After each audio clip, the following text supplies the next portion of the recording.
Greetings, ladies and gentlemen. It is I am the one and only Miles Tails Prower, or simply call me Tails for short, and I am from the likes of the Mexi Toys videos here.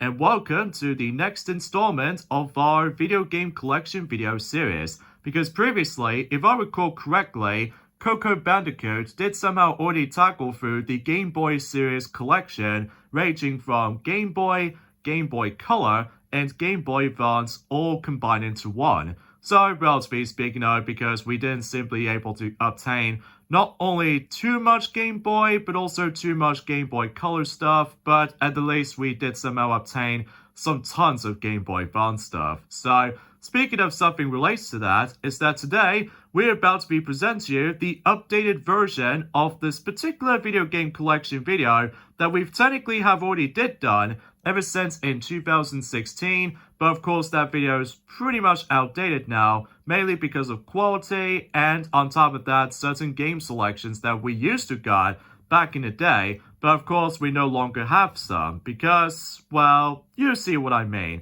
So today, for this particular topic, for the video game collection video update is the Nintendo 3DS. Specifically, as you can see on screen, we simply still got the new Nintendo 3DS XL, specifically the Super Nintendo Entertainment System version, because I just love the look of this thing, and thus we had this thing for about roughly 6 years ago, so man, time flies. Especially you probably already know about that ever since in our unboxing video since in 2018, thanks to Sonic, Mario, and Tiana. So, relatively speaking, I was about the fact that with the 3DS itself, did first came out in June 2011, although technically speaking the Nintendo 3DS contains not only one, not two, not three, not four, not five, but 6 different models of the 3DS family of systems. So, yeah, for instance, I think this is the 5th model for the 3DS family system, as far as I'm aware, because the first model did somehow came out in 2011. Although before we get into that particular topic, the 3DS has been first announced since 2010 to show the forms of some capabilities of the Super Sculpted 3D, and on top of that, it feels very similar to the actual Nintendo DS, except the newest feature being is of course the 3D effect. And on top of that, some different controls has been added, like for instance the introduction to the circle pad, which is technically is kind of like the exact same thing as PSP usually did that, but that particular topic can wait for a later time. So anyway, as I stated this for about the 3rd time actually, the first model did originally came out in 2011, and then the second model, called the Nintendo 3DS XL, did originally came out in 2012, then third model came out, which appears to be the Nintendo 2DS, did originally came out in 2013, and the 4th model of the 3DS did came out, called the new 3DS, did originally came out in 2015, along the same lines as the new Nintendo 3DS XL. So yeah, as you can tell, we still got the 3DS XL for the new model. And finally, for the new Nintendo 2DS XL, did originally came out in 2017. Jeez, 3DS seems able to actually have themselves tons of models.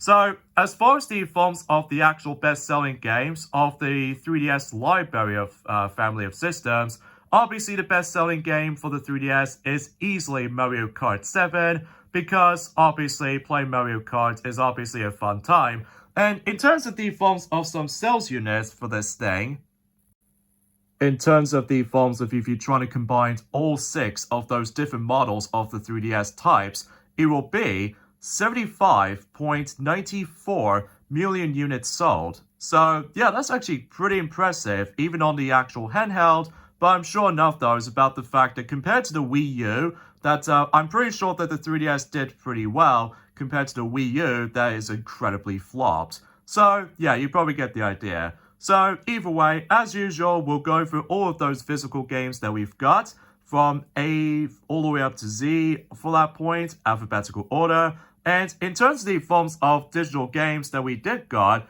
we'll save that for later, because as far as I'm aware, it's a shame about the fact that you can no longer get digital games anymore on the 3DS anymore, because, you know, the eShop is dead. And it's also worth noting for is about the fact that it's kind of unfortunate as well that the online services for the 3DS is about to shut down until for about a couple of weeks' time. So, yeah, it's a bit of a bummer though. But anyway, let's get on with this particular collection. So, yeah, let's get started with the first game on the 3DS that I've got to my collection. And as I said before, alphabetical order, so Captain Toad Treasure Tracker. Yes, the third version of Captain Toad Treasure Tracker, basically. So, despite the fact that this is probably the weakest version of Captain Toad Treasure Tracker, because I honestly do prefer the Wii U version along with the Switch version, because the Switch version also contains certain new courses based off from Super Mario Odyssey. So that was around that time during 2018 that Nintendo keeps on supporting the Nintendo 3DS after that particular flop of the Wii U. So before I've played it was alright. I mean, no one knows the best version of the game, in my honest opinion. That honor goes to, presumably speaking, the Switch version because the forms of the DLC was exist, whilst in the 3DS version does not contain any DLC, probably because of handheld limitations. So, yeah, I guess that pretty much summed up as such. So, I've been meaning to get back to this at some point, maybe during at some point once we take a break on certain Let's Plays, like for instance with Sonic 06 or you know what I'm saying, Klonoa Fantasy Referee Series. Well, it all really depends, really. So, and of course, we've already done the Let's Play of Captain Toad Treasure Tracker back in not only in 2018 for the Switch version for the majority of the actual playthrough, but also 2019 due to Special Episode DLC. Jeez, it's been 5 years ago since when Special Episode first exists for that Captain Toad Treasure Tracker DLC. So, that's besides the point. Donkey Kong Country Returns 3D. Yes, I seem to really enjoy this game, basically. I mean, relatively speaking, what's cool about this game is that unlike the Wii version, I can obviously play this version on the go.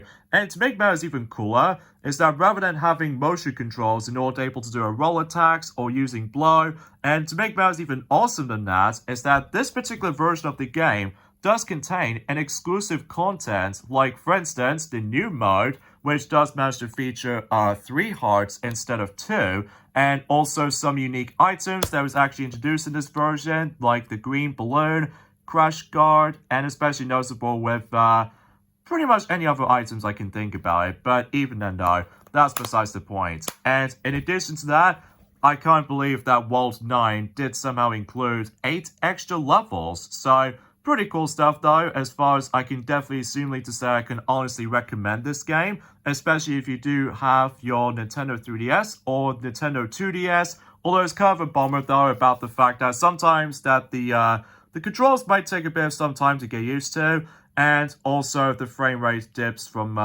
30 frames per second instead of the original 60. So, that's the only downside about this version though, but apart from those aside things though, this game is still awesome even to this day, even on the Wii or the Nintendo 3DS version. So, yeah, it seems pretty cool stuff, generally speaking. Epic Mickey Power of Illusion. Fortunately, this is the only Epic Mickey game that we've ever got, especially considering this is the only Epic Mickey game as well that we somehow completed it, especially unlike the other 2 games though that we seemed able to have some bit of sluggish performance. Or, to be more accurate though, I haven't really touched upon the other games, mainly because I found it so boring. And usually, relatively speaking, I honestly do think that this game is pretty underrated in my opinion. I mean, it plays pretty similar to the forms of how it does it on most of those old school Mickey games, like Castle of Illusion, Land of Illusion, and all that stuff. Thus, I really love the forms of a lot of Disney characters you might able to come across into, like for instance, certain characters from Beauty and the Beast, The Princess and the Frog, Aladdin, etc, etc. I mean, that was the only reason why that I somehow managed able to get this game, since I did somehow remember pre-ordering this just before a few days time or something like that. So, despite the fact that I haven't exactly got into it, because I was being busy playing back in the day, in 2012, I was being busy playing New Super Mario Bros. 2 that time. But even then, this game, for I've finished it on my own time, it was okay. I mean, not the best, but certainly I will admit though, I do find this game to be quite enjoyable compared to the previous two Epic Mickey games, because sometimes I will admit though, my nunchuck for my Wii Remote controls just feels a bit, well, kind of sluggish recently. But exponentially though, hopefully I should probably get another one at some point, or perhaps even maybe, I don't know for sure. Hey Pikmin! Oh yes, the black sheep of the Forms of the Pikmin series. I mean, I used to complete this game back in the day in 2017, but I somehow sold it in during the Forms of In, or should I say sell it, during the Forms of In 2020, because that was around that time where I've almost give up on Pikmin, because obviously back in during the Forms of about a few years ago, that I give up hope for Pikmin 4, but it wasn't until at some form or another, until 2022, I give Pikmin another chance. Specifically, not only do I get the rest of the Pikmin games, well, apart from a couple of exceptions, mind you, but also with this, and exponentially, Pikmin 4 now finally became real. So, with Hey Pikmin though, it is definitely the weakest of the Pikmin games for sure, because obviously it takes like a different approach, like a 2D exploration platformer kind of genre. And on top of that stuff though is about the fact that there was no new Pikmin types in this game. So it's kind of like, though all of these Pikmin types are basically based off from Pikmin 3. So relatively speaking, though, is about the fact that there was no Ice Pikmin to be found, or any kind of Pikmin for that matter. But hopefully I'll get around to go back onto this at some point, despite the fact I've lost my save data. So, oh well, no big deal. But at the very least, I'll give this game another chance, so that I can able to, well, play certain Pikmin games for the time. So, even though it's definitely is a little bit of a weaker, you know, Pikmin games, like I said earlier, so, who knows. Hyrule Warriors Legends, and this is, believe it or not, this is actually the second version of Hyrule Warriors to be ever came out.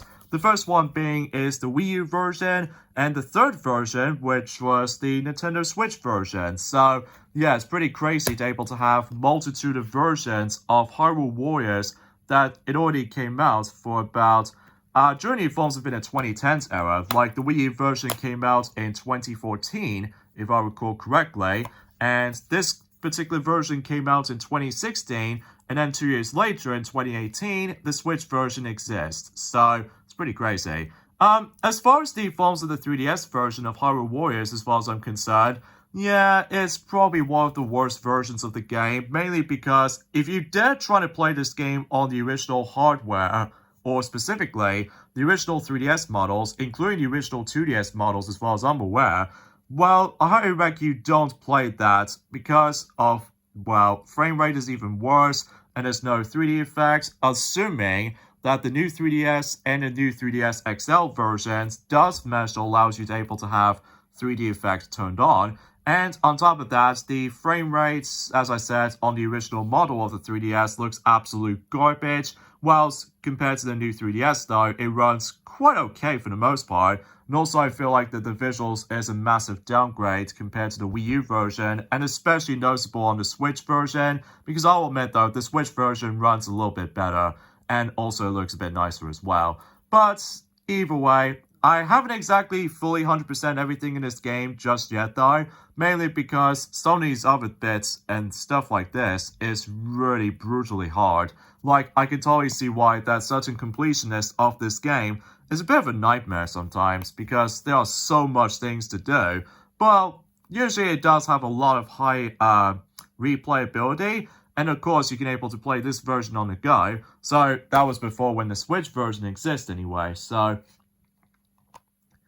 Kingdom Hearts 3D Dream Drop Distance. Yes, and this game marks the 10th anniversary of the Kingdom Hearts games. So, pretty cool stuff potentially. Although, mind you about the fact I'm currently playing this version just recently, because I'm now up for a difficulty for a challenge, and that's what appears to be the standard mode. Although, originally I was expecting to go on critical mode, but that'll be way too chaotic. So because of that though, I will admit though right away, I'm pretty much used to with the forms of the PlayStation 4 version of Kingdom Hearts Dream Drop Distance recently, thanks to 2.8 Final Chapter Prologue compilation, mainly because I feel like the controls in the 3DS version nowadays just feels a bit kind of a struggle sometimes. But apart from those side of things though, I'm glad able to have this for the sake of my collection.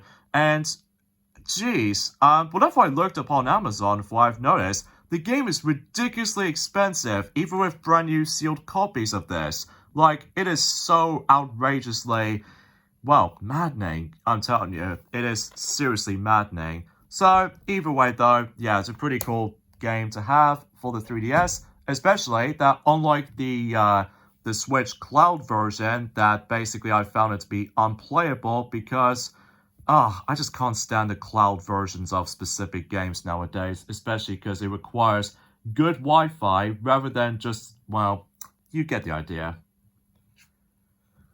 Kirby Battle Royale. I haven't exactly touched upon this game for quite some time. I mean, it is kind of like Mario Party, but with Kirby and also with copy abilities, but I haven't touched this game since. I mean, relatively speaking, though, is about the fact that the reason why I haven't touched upon this game all that much, mainly because of that particular other games I've been busy playing on my Nintendo Switch, like for instance Super Mario Odyssey, as well as the forms of Mario Kart 8 Deluxe, Mario Plus Rabbids Kingdom Battle, and etc, etc. But hopefully I'll be meaning to get back into this at some point, even though it's kind of unfortunate that the online functionality will be discontinued at some point on sometime in April the 8th. So yeah, I might try to get back into this at some point. But it sure looks alright. But even though, yeah, it was meant to be the celebration for the 25th anniversary of Kirby, as far as I'm concerned. But even though, yeah, there's nothing right to home about in regards to the forms of how this game actually represented for. So, and also, kind of thing about it is that this game did originally came out in 2017, whilst compared to North American's release, has to wait until 2018, which is kind of strange. Kind of strange for that release timing. Kirby's Extra Epic Yarn, in some cases the final game to be released by Nintendo for the Nintendo 3DS library of games. And this is basically a direct port to the forms of Kirby's Epic Yarn, originally came out on the Nintendo Wii back in 2010, I should say, for North America and Japan. And for European version, it originally came out in 2011. So about 8 years later, or technically 9 years later, the 3DS version exists. And for I've played this, it's actually not too bad. And especially noticeable because of how the fact that it does contain some new features, like for instance, amiibo support, and some mini games you can play, like Slash and Beat, and DDDD Go Go Go. And there's also the forms of raffle abilities, and as well as Devilish mode, essentially the hard mode of the game. So as a result, I do seem to be able to enjoy it for quite a bit. Mind you, much like the forms of any other 3DS games I've been not touched upon since, I've been meaning to able to try to get back into this at some point, because again, been busy playing for a lot of my Nintendo Switch every nowadays, especially concerning for the fact I can play games on the Nintendo Switch on the go. But either way, it's a nice little way to end things off with the 3DS lifespan before Nintendo decides to continue supporting the Nintendo Switch. So yeah, pretty cool though. And I'm really hoping if this game gets ported to the Switch, I'm not exactly 100% sure, because it is a really, really cool game. Speaking of something cool, Kirby Planet Robobot. Oh yes, my favorite Kirby game ever, next to Return to Dreamland. So, potentially speaking of, what makes this game so cool and awesome at the same time is that you can able to take control of the Robobot armor. And also, I really love the forms of those two copy abilities, which there is Doctor and Poison. And there are some cool aspects about the game, like some cool past references from past Kirby games, which I always found as a very appreciation. And also, the mini-games are not too shabby as well. Like, Team Kirby Clash is actually a pretty cool time, despite it's pretty short. And Kirby 3D Rumble, which is kind of like a tech demo, just before when Kirby and the Forgotten Land exists for the Nintendo Switch. So, yet again, I haven't exactly gone back into this game for some time, although I'm almost at the 400% completion of this game. Mind you, there are still some aspects I need to do, like, for instance, the arena I have to do, and even the hardest challenge in any Kirby game up to this point, that is the true arena. So yeah, I might able to actually be a little bit nervous for able to participate for doing it. But either way though, and it's also worth noting for us that yes, this game also is compatible with Amiibo. So yeah, it seems that we're going to be seeing a lot of 3DS games do seem to able to support Amiibo. So, but that was back in Journey Forms of some time ago, since in 2015 if I recall. So either way, yeah, pretty awesome game for a massive Kirby fanatic such as myself. So Kirby Triple Deluxe, and this is a great start of the forms of the Kirby games to be released on the Nintendo 3DS. Although I'm pretty sure the actual engine itself may run exactly the same as Kirby's Return to Dreamland, as far as I'm usually concerned. Although the noticeable differences being is that, of course, the main feature of this game is that it actually includes Hypernova ability, and there's also with the forms of specific copy abilities that was actually introduced in this game, which is Beetle, Bell, at least as far as I'm aware, Archer, and Circus. So pretty cool stuff, and also includes 2 bonus games on here, or 2 sub-games, are Kirby Fighters, which I found was a really enjoyable experience, and DDD's Drum Dash. And potentially speaking of, I was decent at it, but I'm not very great at it though, mainly because it does manage to require me to do the ridiculous amount of timing skills I have to put up with. So, but apart from those side of things though, I had a really great time playing this game. Although, much like the forms of how it does it on Kirby Planet Robobot, I'm almost finishing up everything in this game, apart from the fact I'm still in the middle of the process of not only collecting some keychains, but also with the forms of, you know, the arena and also the true arena as well. So, yeah, wish me luck, I suppose, if I decided able to tackle for those on my spare own time. The Legend of Zelda: A Link Between Worlds. I will have to admit, this is probably by far my favorite Nintendo 3DS game I've ever played. Well, at least I do remember playing this back in maybe a little bit in 2014, but later on in 2016, I'm actually really into this game. Like, I really wish if this game gets ported over to Nintendo Switch, so that way I can easily play the game on the go again, and maybe some of the enhanced visuals for time to time. But beggars can't be choosers, I suppose. But even then, nothing else I can really say about the forms of The Legend of Zelda: A Link Between Worlds. It's like a huge successor to A Link to the Past for the Super Nintendo. Like, you can still able to experience the exactly same Hyrule, including by the forms of the Dark World portion of the game, although except this time it calls it Low Roll. So, relatively speaking, I was about the fact that, yeah, I just really love this game so much. Ranging from the music, atmosphere, and its overall is a really, really well-received Zelda game to be released on a Nintendo 3DS. Next to the other few, which I'll probably get around to that at some point. So yeah, pretty cool. And also I really love the cover of this game. It's so cool. And of course you can able to do a reversible cover as well. So you can able to change depending on what specific preference you might go to. So I just want to keep it pretty cool gold cover because it's so cool and awesome at the same time. But that's just me.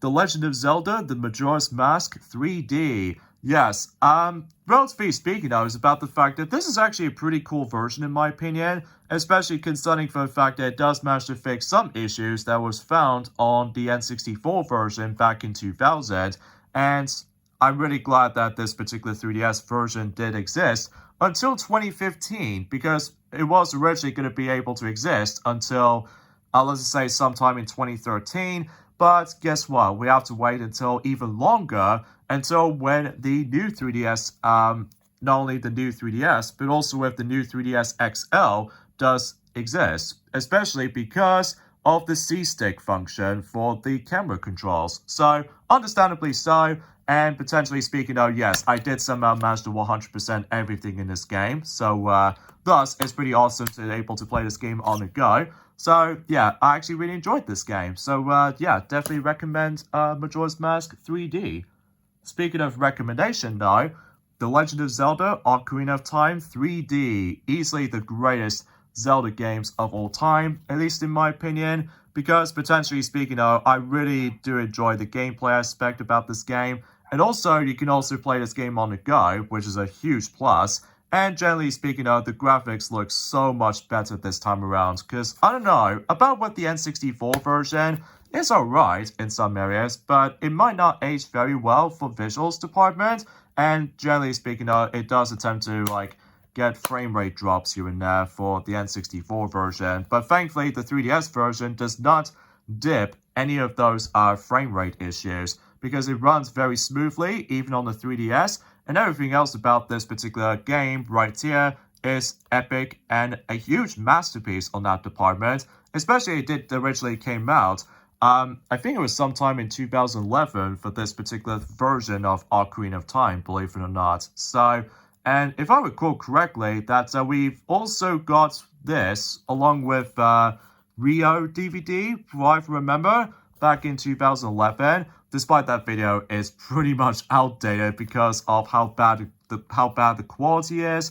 But for its time though, yeah, you get the idea. And of course I did some 100% in this game as well, which does manage to give me the ability to go and unlock the Master Quest mode, which I was planning to able to try to tackle for that mode, but not right now.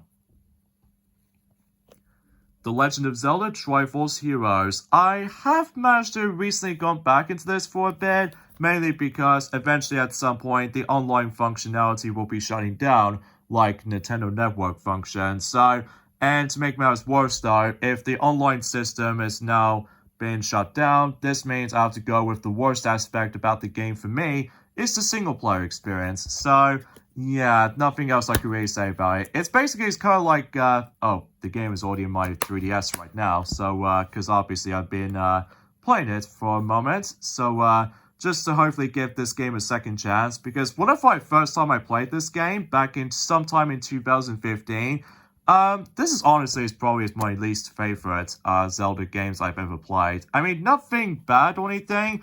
I mean, the actual engine on this game runs the exact same engine as A Link Between Worlds, which I do appreciate, but it's just that I'm not a big fan of the gameplay aspect. Like, it does require us to able to have 3 or more people, or specifically 3 players to be more specifically. So I can totally see why about the main selling point about this. So yeah, I was a little bit disappointed with this game, so it's definitely my least favorite in terms of traditional Zelda games, I'm pretty sure. So that's just me.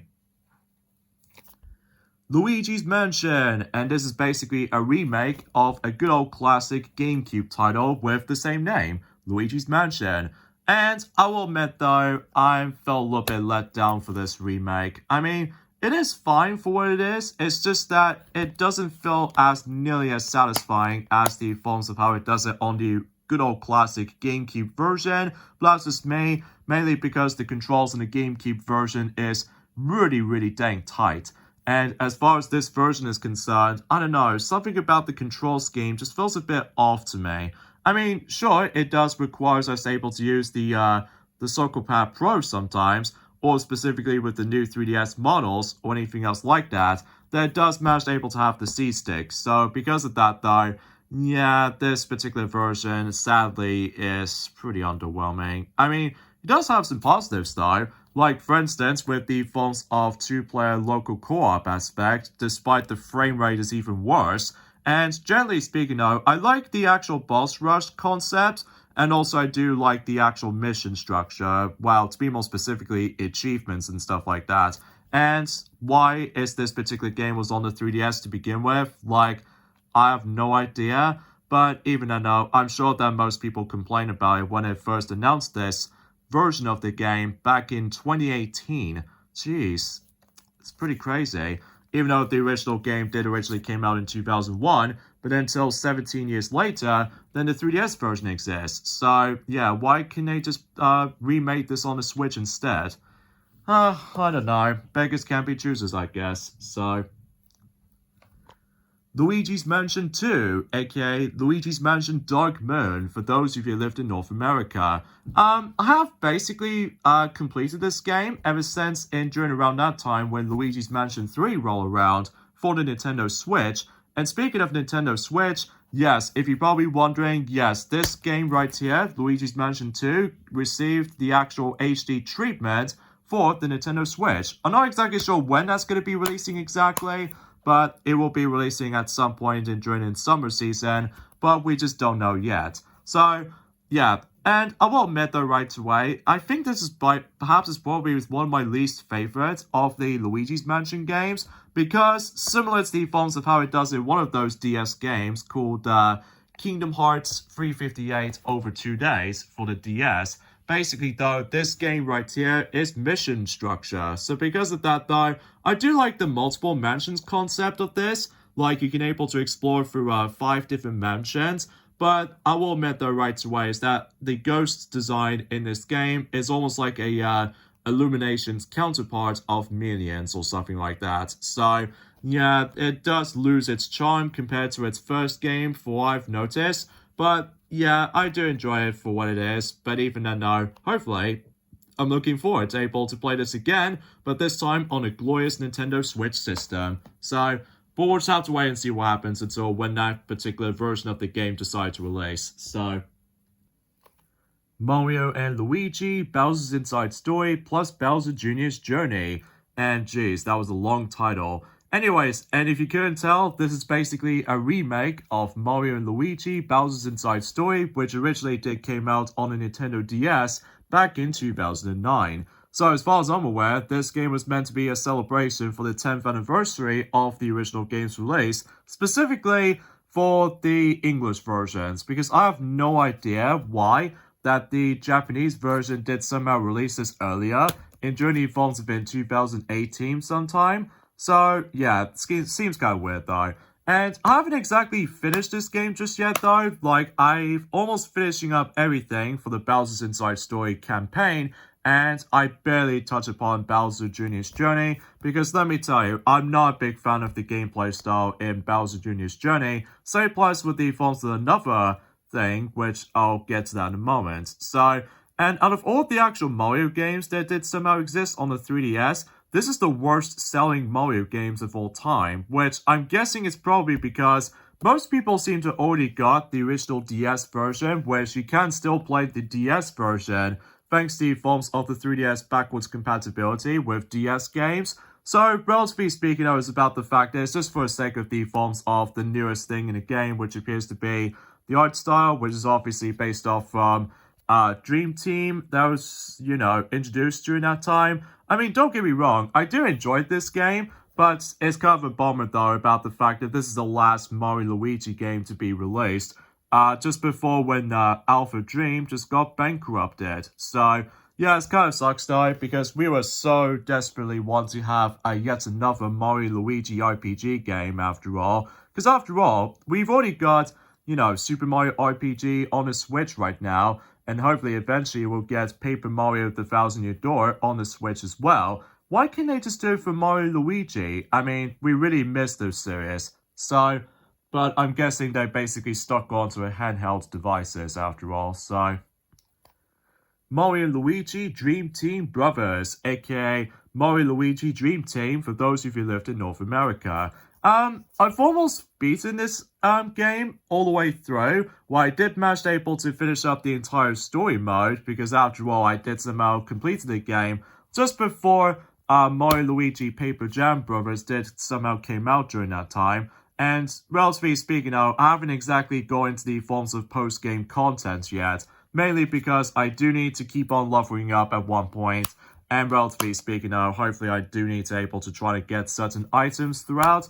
But for what it's worth though, this is actually a really, really dang great game. Although despite the tutorials did manage to able to get the pacing issues for a whole bunch of tutorials, and relatively speaking, I'm not a big fan of that. But, for the sake of time, for the new art style that was actually introduced in this game, it's actually a pretty cool addition, especially this is actually the first ever Mario Luigi RPG game to be released on a Nintendo 3DS. So, and for its worth though, it is such a great time. So, yeah, definitely worth a chance. So, and also something's worth noting for it is that this game was also known as Mario Luigi RPG 4. So, just want to classify that.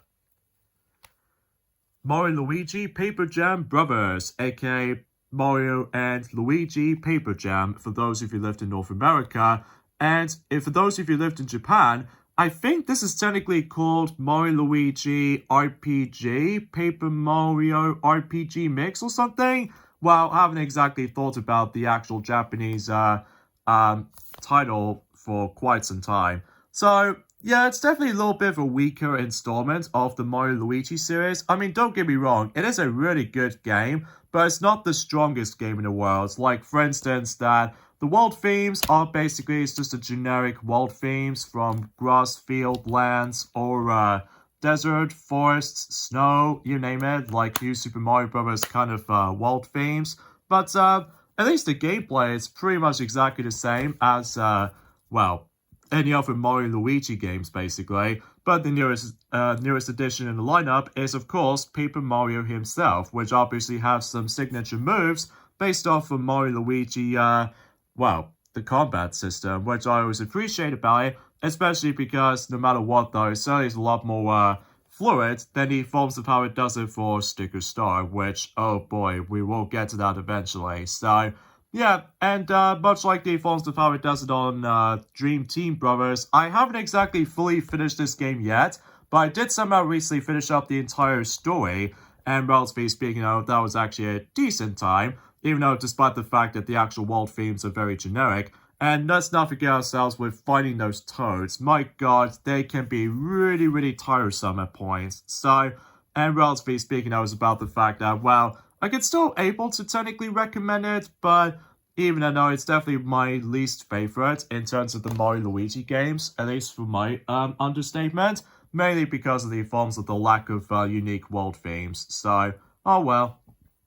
Because that did came out in 2015, in not only in Japan, but also for the European countries as well, whilst for whatever reason, the North American version has to wait until 2016, so yeah, it's kind of crazy.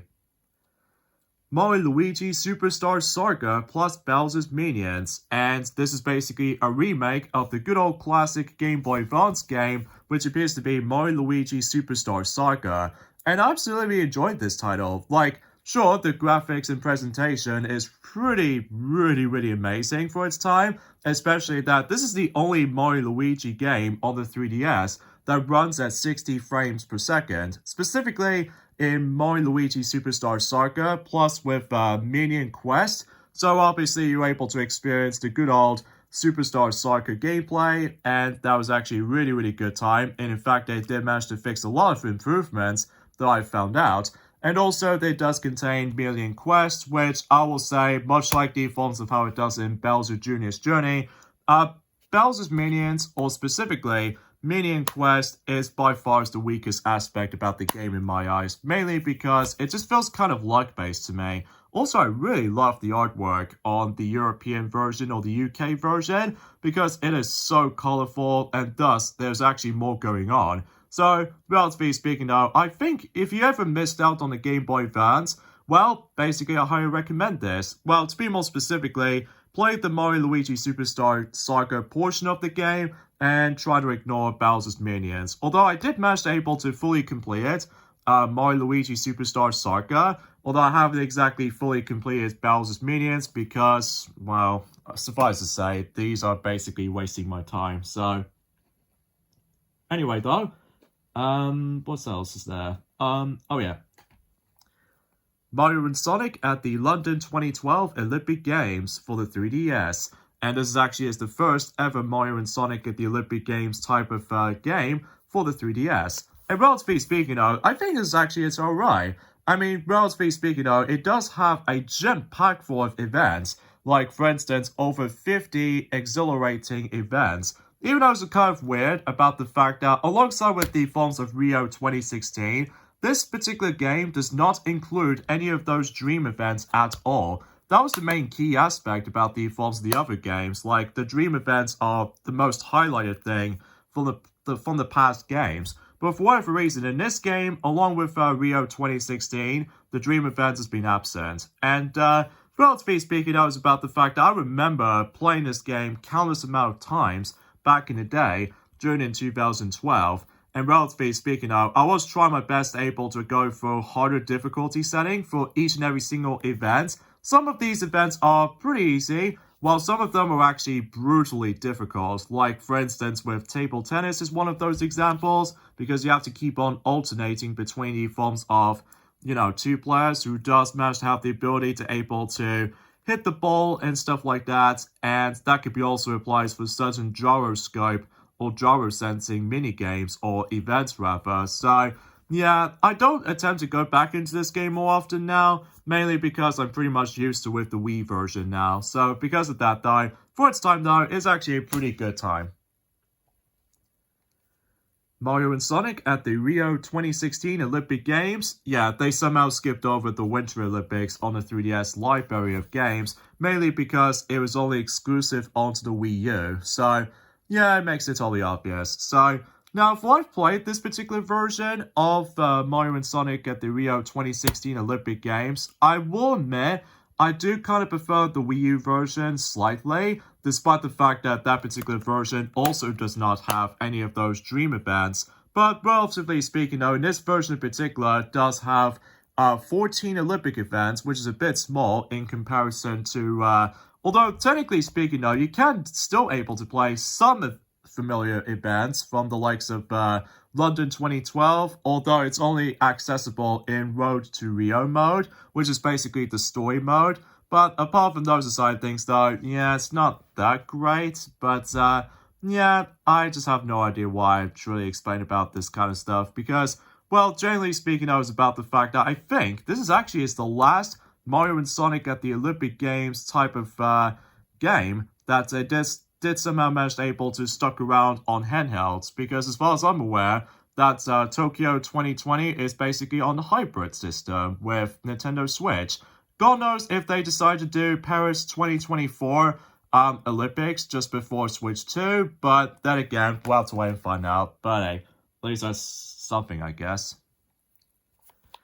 Mario Golf World Tour. Oh yes, this is without doubt the best Mario Golf game ever. Not only you can able to play it on the go, but it's also about the fact I really love the course designs, or specifically the actual stage environment. Like, sure, no matter what though, you can able to participating in online, and on top of that, there's some jam-packed full of stages ranging from forest course, mountain course, as well as Yoshi Lake, Wiggler Park, and Bowser's Castle, Cheep Cheep Lagoon, and Peach Gardens. So yeah, that's actually pretty swell. Even though it's a shame about the fact that you can no longer get the DLC for this game now, because obviously, like we said this before, the eShop is now dead. So this means you can no longer get Toadette, along with Nabbit and Rosalina, despite the fact that Rosalina will be brought back to one of those sports compilations, I'm pretty sure. So yeah, this is certainly a must-have for the 3DS game collection, and I'm sure that most people already done that.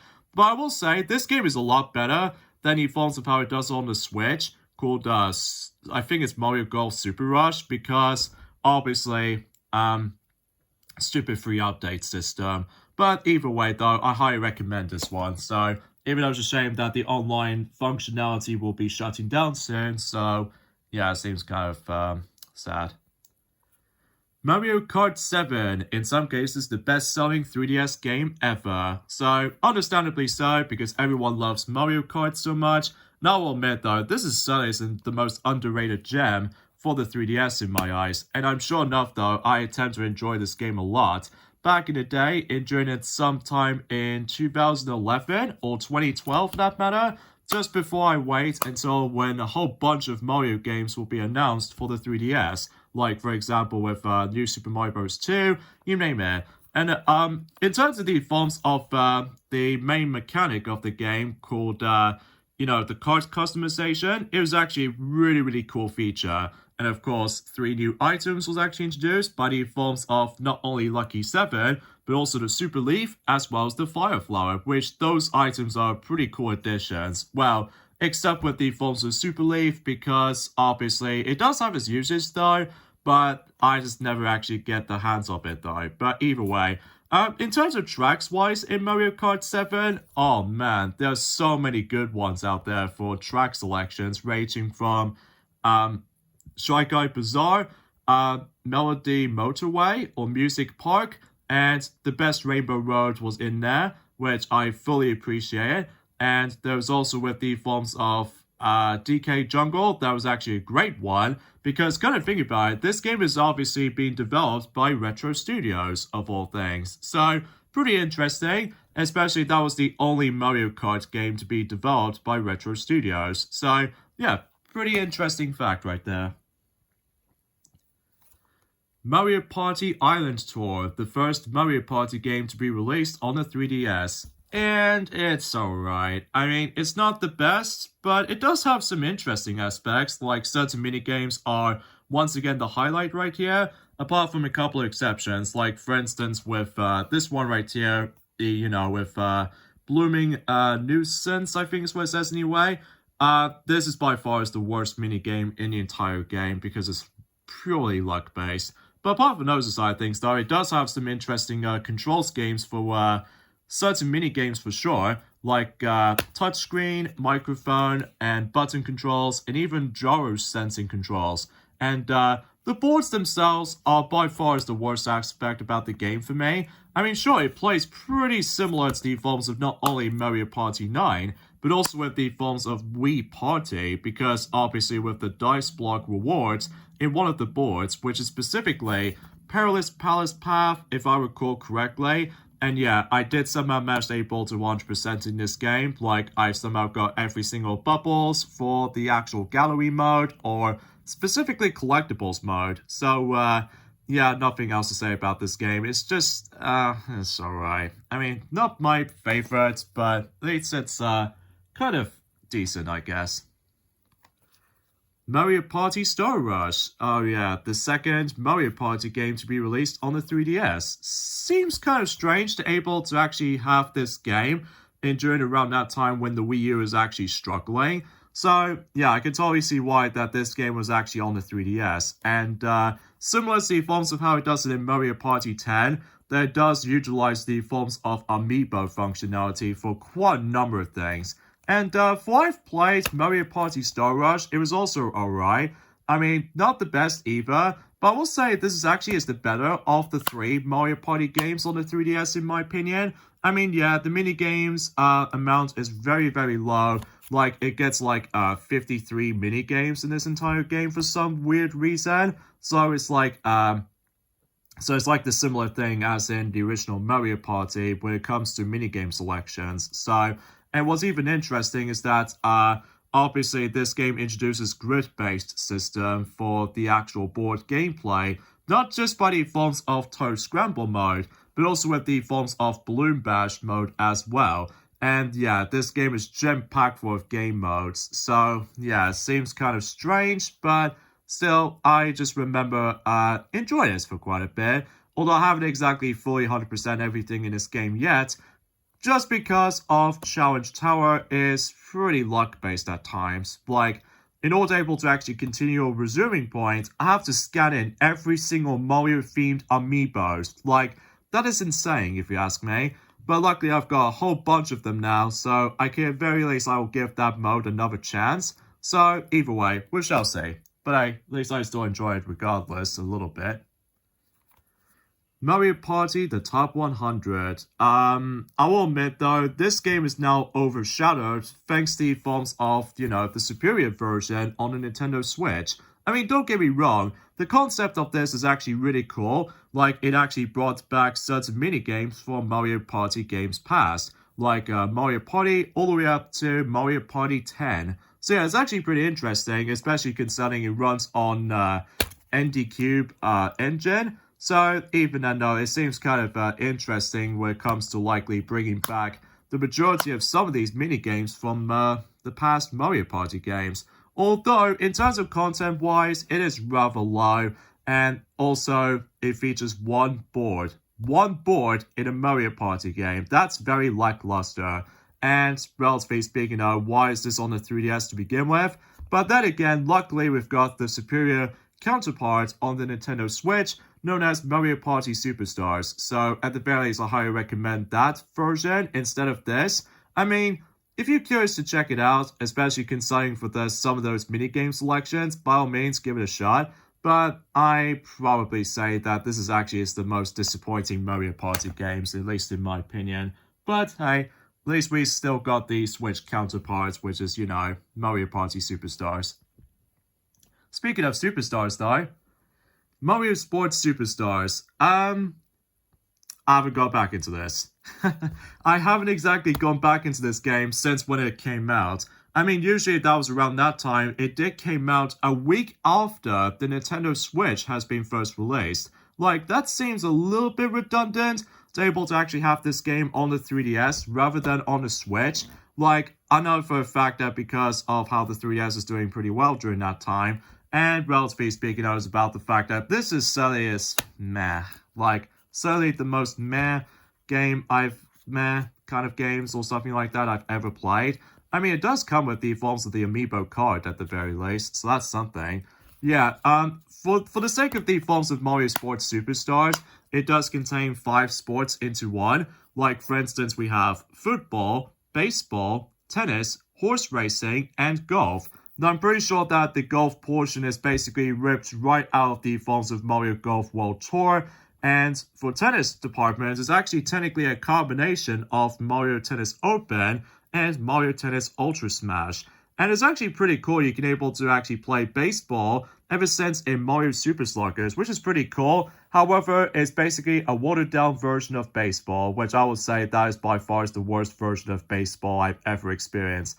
And football is alright. I mean, it's nowhere near as extreme compared to the forms of how it does it on not only Mario Smash Football, but same applies with Mario Strikers Charge Football. Like, obviously, those two are the greatest highlights in the past. So, and horse racing is kind of cool. I mean, it only lasts me for interested or something. So, and of course, there's actually the Superstar quality with amiibo cards. So that's the reason why they obviously always contain one of those randomly selected amiibo cards if you managed able to order this game. So yeah, that obviously contains that particular fruition. So yeah, you get the idea. Speaking of Mario Tennis, we have Mario Tennis Open. It's been donkey's years since I've last played this. I mean, I've almost fully 100% everything in this game, apart from the fact that I've only got one character remaining for unlockable conditions, and that's what appears to be Luma, for what I've heard. And it's actually very, very, very, very difficult to be able to unlock Luma in this game, because obviously it requires some bit of, you know what I'm saying, with careful controls, and on top of that, if you mess up quite a lot of times, then yeah, it's actually really, really hard to be able to actually unlock that particular character. And I haven't exactly beaten the tournament mode either. I mean, I've done the first half, but the second half is also ridiculously challenging, if only because the computer players are getting a lot more aggressive. So, but yeah, I've been meaning to get back into this at some point, but not now anyway, so. But I did have a great time now, I guess. Metroid Prime Federation Force, oh yes, the most controversial games ever exist. Not only does it contain, you know, Metroid Prime Federation Force, but it actually contains Metroid Prime, Blast Ball. So, yeah, basically it's like a equivalent to soccer or football, if you will. And I haven't played this just yet, though, because obviously I'm still in the process of able to complete any other Metroid Prime games. Like, I need to get around onto doing Metroid Prime 1 first, and then eventually I'll do Metroid Prime 2, Metroid Prime 3, alongside with Metroid Prime Hunters. So, yeah, that's my main goal for this point. Although, it does encourage you to able to play online for this game, which also applies to the forms of, The Legend of Zelda Triforce Heroes, and suffice to say that this game is also my least favorite in terms of the forms of specific franchises. Like, this is easily one of the weakest Metroid Prime games ever made, and I'm pretty sure no matter what though, when this game was first announced, people really hated it, which as a result, yeah, that was before when Nintendo announced Metroid Prime 4 possibly for Switch 2 or something. But either way, I'll probably get around to it at some point if I decide to have enough playing through, let's just say, The Legend of Zelda Triforce Heroes or something like that. Metroid Zus Returns, and this is basically a remake of Metroid 2, The Return of Samus, which did originally came out on the Game Boy, but I very appreciate that Nintendo did somehow remake this onto the Nintendo 3DS. So, kind of like how they did back in Journey Evolves within the 2000s era, where basically they just remade Metroid 1 onto the Game Boy Advance into Metroid Zero Mission. So, yeah, I haven't exactly beaten this game yet either, just because, I mean, after all, we have already beaten 5 of those 2D Metroid games up to this point for our YouTube channel's sake. So, well, in terms of the forms of our Let's Plays department, but as far as playing the games individually on my spare own time, I've only completed 3 so far for certain 2D Metroid games. So hopefully once I've somehow completed the original version on the Game Boy on Metroid 2 Return of Samus, hopefully I'll get around to this. And same applies with Super Metroid as well, because it's so cool about the fact that the visuals in this game looks super spectacular. So yeah, nothing else to say about that, I guess, and I have no idea why I've opened this case twice. Well, either way though, hopefully I'll get around to this, assuming if I'm basically done playing online stuff for the 3DS for some time.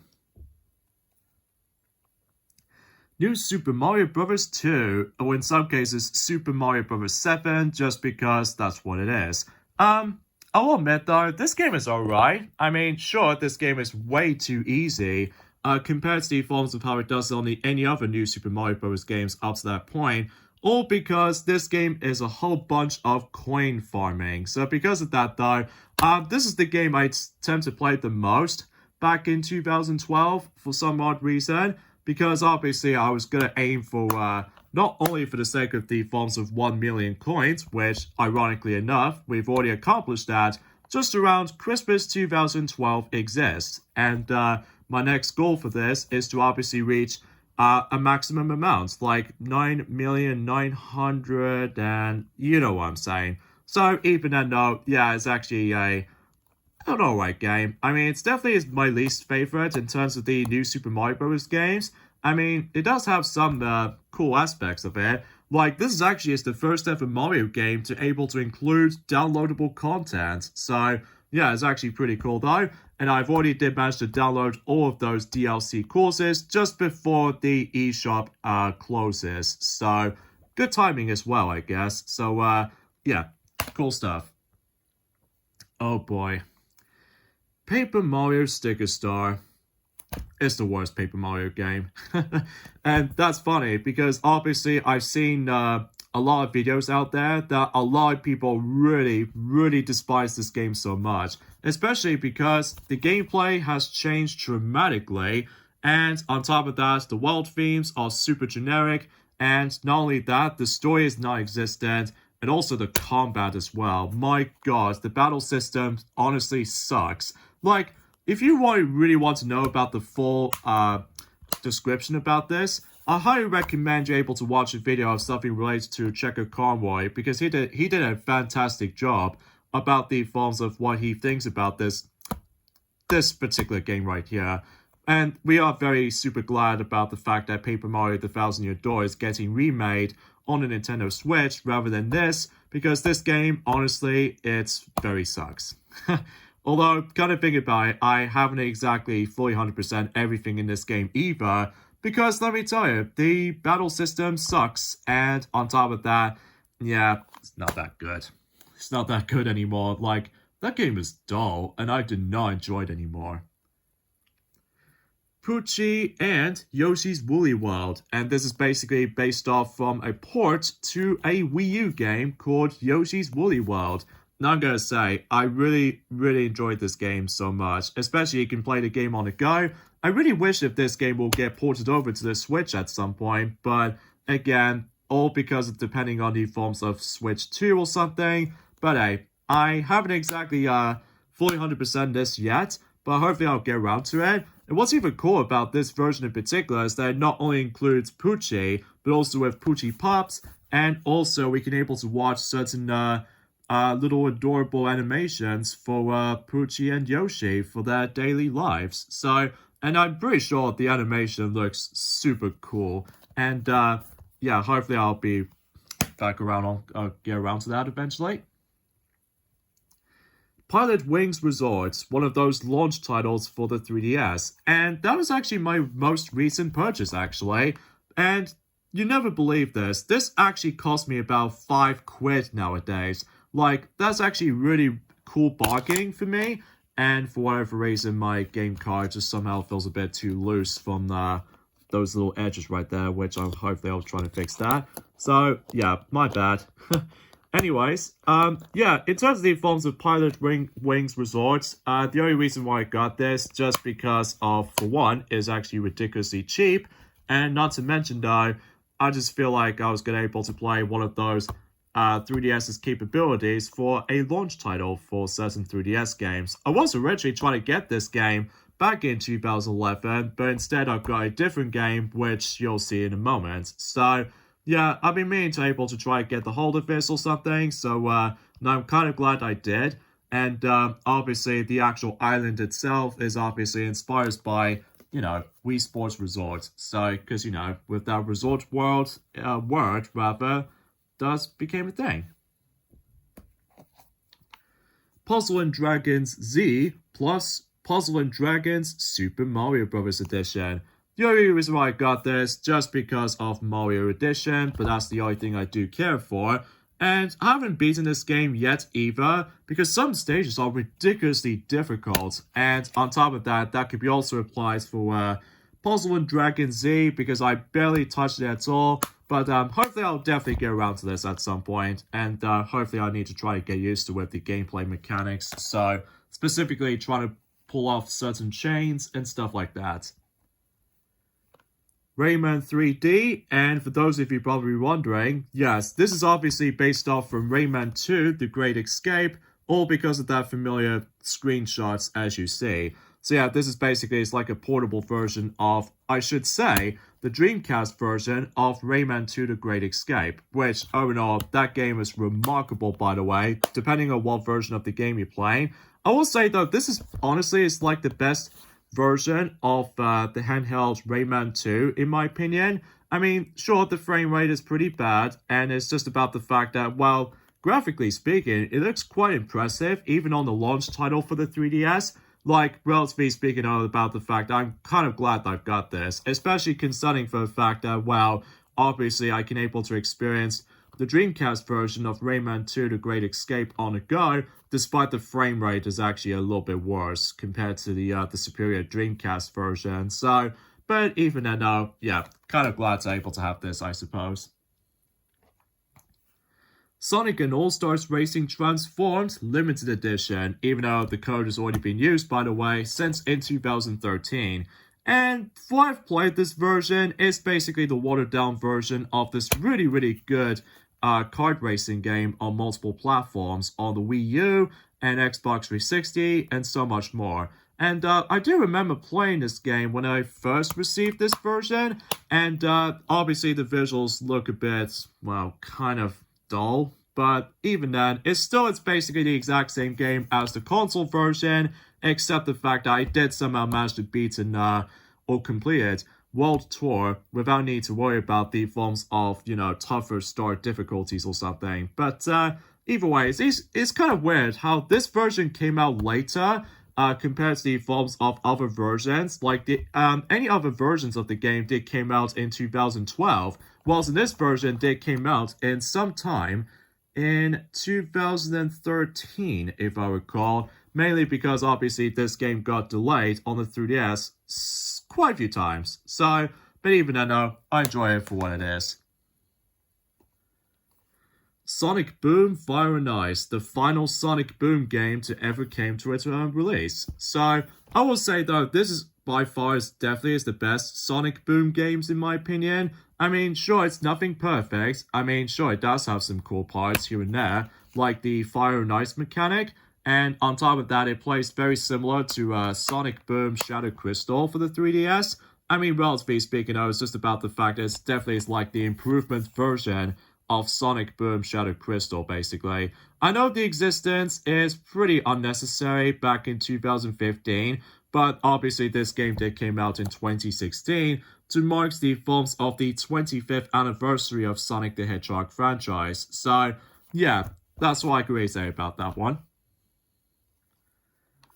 Speaking of Sonic Boom Shadow Crystal. This game is alright. I mean, it's definitely a little bit better than the dull and stupid Wii U game, but even then, no, that's besides the point. I do like the actual the exploration factor, but it's just about the fact that the actual progression system, it just feels a bit, well, kind of forced. Like, you have to get a certain amount of emblems, or specifically, you need to get a certain amount of collectibles in order to able to earn yourselves the emblem until you're able to progress through the game. Like, that's seriously a so missed opportunity. I totally get it about the fact that you can play this game on the go, at the very least, but either way, though, nothing else I can really say about that, I guess. So, Sonic Generations, the handheld version of Sonic Generations, and suffice to say, this version is okay, all in all. I mean, it certainly is not as perfect as the console version. Like, obviously, no matter what, though, it does contain certain stages that was not present on the console version. Like, I enjoy some stages, don't get me wrong, but I will say the worst stage of them all, though, is definitely Radical Highway, just because of how there's a lot of bottomless pits everywhere. And relatively speaking, though, I found the music in Act 2 in Radical Highway. It sounds awful. Like, relatively speaking, though, for the most part, this game plays just fine. It's just about the fact that, well, classic Sonic plays exactly like the forms of how it does on the 16-bit days. And as well as from that, I feel like the actual momentum in classic Sonic in this version of the game controls way more fluidly than its HD counterpart. And then we have modern Sonic, where the focus is not the 3D platforming, but rather with the forms of 2.5D platforming, 2D action with the forms of Sense Sonic Rush. So, yeah, it seems kind of weird, but I'm guessing it's probably because of the handheld's limitations. And yes, this game marks the 20th anniversary of Sonic the Hedgehog, and I'm super excited about the forms of Sonic Cross Shadow Generations is about to be coming on the Nintendo Switch, so I can able to play that particular version on the go, and also with PlayStation 4 and Xbox One, you name the rest. Sonic Lost Worlds. I will say this is by far the worst version of Sonic Lost World while looking back on it though, and I still think I would classify for saying this is the worst version of the game. Ranging from unnecessary gyro sensing controls for the special stages, like easily the worst special stages in Sonic history. Also, certain levels are fine for the most part, specifically in Windy Hill and Desert Ruins, but when it comes to Tropical Coast and onwards, my god, certain stages are very, very lengthy. Like, it starts to get way too stupidly long. And relatively speaking, it's just about the fact that there are certain mechanics I wasn't really big fond of, like pushing certain snowballs into certain holes. And, oh god, this game is filled to the brim with a lot of tilting 3DS controls. Like, Great Quake Wisp. Oh, the controls are so irritatingly bad. And on top of that, with the forms of the rocket controls in Sky Road, I mean, just don't get this. Get the Wii U version, because obviously the 3DS version is pretty bad. Super Mario 3D Land. I've been meaning to try and able to do a redo Let's Play of this game eventually, if Nintendo decides to announce a brand new 3D Mario game in the future. If it does attempt to happen, then obviously I'll just jump right into this, but I'll give you a brief summary. This game is actually really awesome. It's definitely a really damn impressive 3DS Mario game when it first came out during in 2011, especially because often consider this to be the first ever Mario game to be released on the 3DS. So, yeah, I highly recommend this one, even though that most people attempt to prefer Super Mario 3D World a little bit more, just because of how unique certain worlds are, and also is a lot more expansive, and on top of that, 4-player co-op. So, relatively speaking, though, is about the fact that, well, I can seriously able to recommend this game, so you should definitely able to get this if you do have the 3DS. So, I'm sure most people already done that, so. Super Mario Maker for the Nintendo 3DS. This version of the game is alright. I mean, the greatest highlight for me, though, is definitely play 100 new courses that are available on Super Mario Challenge. But apart from those side things, though, this is basically like the weakest version of Super Mario Maker, on the Wii U, because obviously the Wii U version is a lot more superior, despite the online functionality will be disappeared from its existence, like just Thanos snap and to disintegrate online functionality, which, yeah, it's gonna be pretty bleak in the future, but still. Yeah, the reason why I got this, just for the sake of Mario Collection's sake, and also, much like New Super Mario Bros. 2, that it does have a yellow casing, which I think is actually pretty swell, and it does match the forms of the actual cover art quite well. Super Monkey Ball 3D. Honestly, out of all the actual Monkey Ball games I've ever played, this one is by far my second least favorite Super Monkey Ball game. Like, usually, relatively speaking, we do have only 3 modes in this entire game, like Monkey Ball mode, which is self-explanatory, Monkey Fight is basically a knockoff of Super Smash Bros., and Monkey Race is basically like a knockoff of Mario Kart, but that's it. This game is just pretty bare bones. I mean, the interesting aspect about this game for me, though, is the way how the 3D effect works. And on top of that, the Monkey Ball mode is pretty fine for the most part, except the fact that every single stages in this game is ridiculously easy, like toddler levels of easy. So, yeah, and this is another one of those launch titles for the 3DS next to Rayman 3D and Pilot Wings Resort.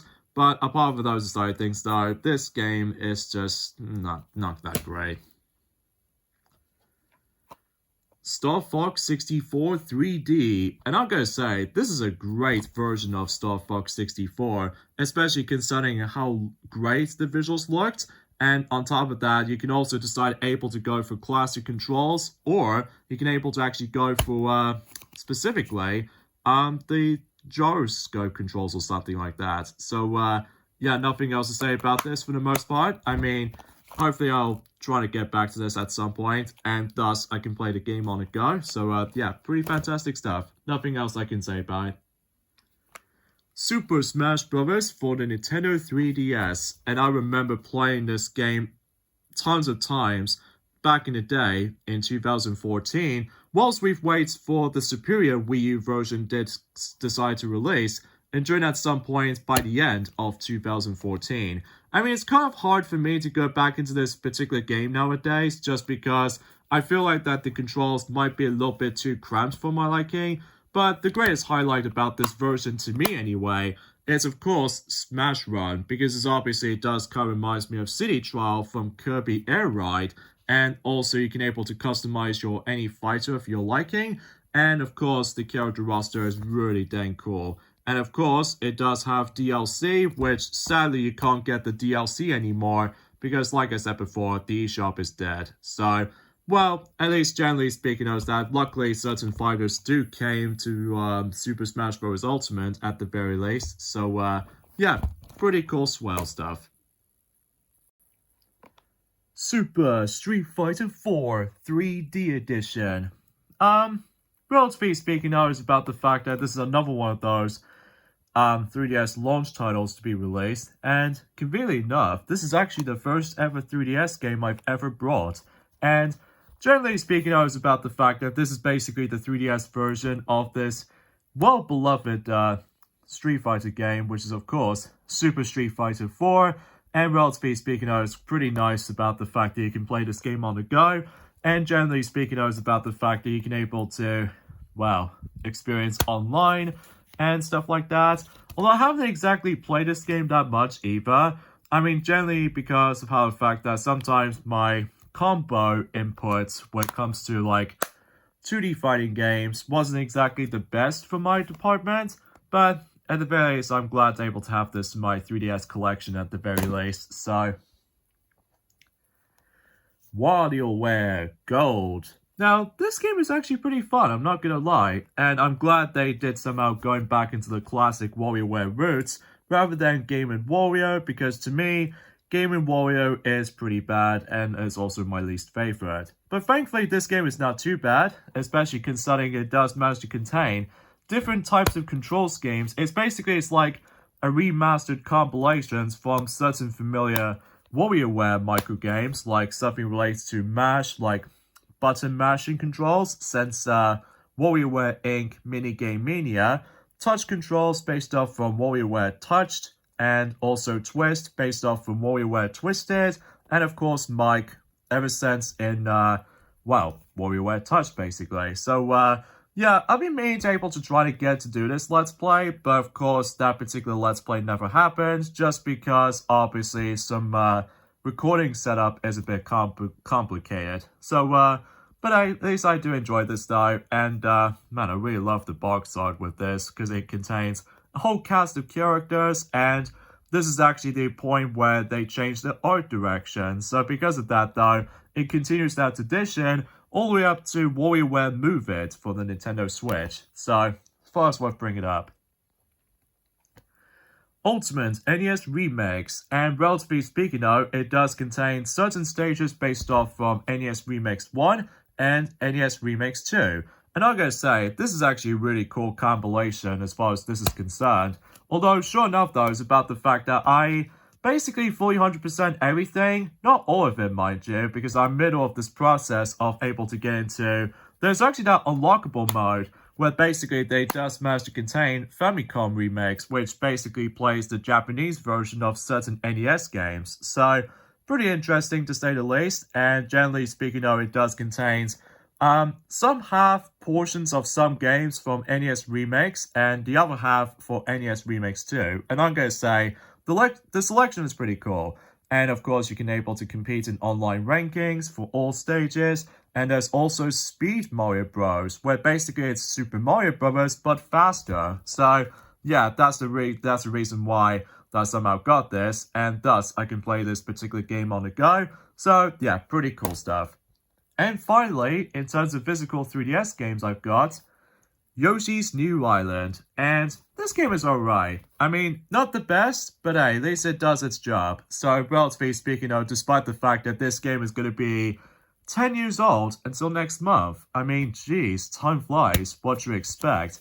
And, despite the fact that I haven't exactly finished everything in this game yet though, just because I'm still stuck on certain stages, and straight to the point, I'm still in the middle of the process of able to try to aim for the 100% completion, but hopefully I might get back into this at some point. So yeah, nothing else to say about it. So yeah, that's basically all there is to it for our physical 3DS games, even though technically I was expecting to able to get one more 3DS game, but I can't exactly which one should I get. It might not be certain Pokemon games, because for what I've heard that the main Pokemon games when it comes to online services is also about to be shutting down. So, however, we can able to show you guys some honorable mentions thanks to the forms of some digital software games on my glorious new 3DS XL with, conveniently enough, the Dreamcast menu, which I always found is a little bit more fascinating to say the least. So, anyways, there are quite a few games I've got for digital download versions on the 3DS eShop. Like, not all of it, but at least I got some of them. So there's 3D Classics Kirby's Adventure, which is basically just the 3DS version of Kirby's Adventure. Managed to fix a lot of issues that I found with the original NES version. So, at the very least, that's that. 3D Sonic the Hedgehog, speak for itself, and basically you can experience Sonic 1 again, but with a 3D effect, so that's the reason why I got it. And this also applies for 3D Sonic the Hedgehog too, because obviously, I have no idea why that Nintendo seems to be able to ignore re-releasing Sonic 3 3D, well, probably because of license music is involved. So anyway, well, that's a DSiWare game, so that doesn't count. Mario and Donkey Kong Minis on the Move. I played it for a little bit, but I've never actually completed it just yet, because obviously that I'm busy playing the most recent remake, Mario vs. Donkey Kong, on the Nintendo Switch at the moment. So, but at least I'll just give this game a chance right here.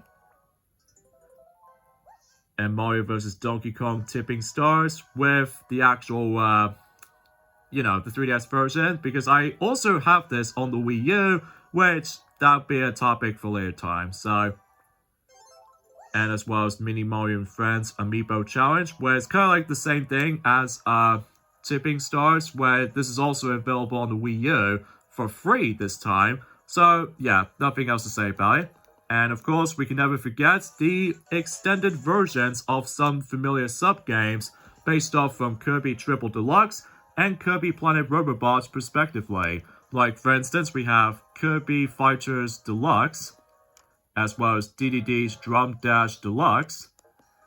And we have Team Kirby Clash Deluxe, which this game, by the way, is for free, if only because of that one particular aspect, and that's what appears to be microtransactions is involved. So, but, hey, this is a good one, I guess. And finally, Kirby's Blowout Blast, which is basically, it's like the full extended version of Kirby 3D Rumble. So, yeah, that's about it, basically. So, yeah, that's pretty much about it in regards to the forms of our Nintendo 3DS game collection video for the updated version, most notably.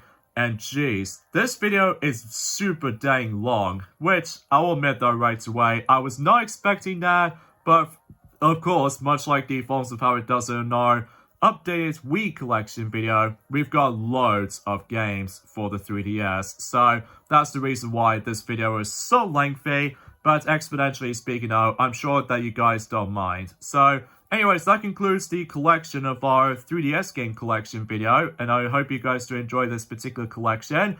And this is me, Tails, from the likes of the Mexi Toys. Hopefully, we still need to get around on doing the updated version of the PlayStation 2 game collection video at some point. But not now anyway though. So I'll see you guys soon. Bye!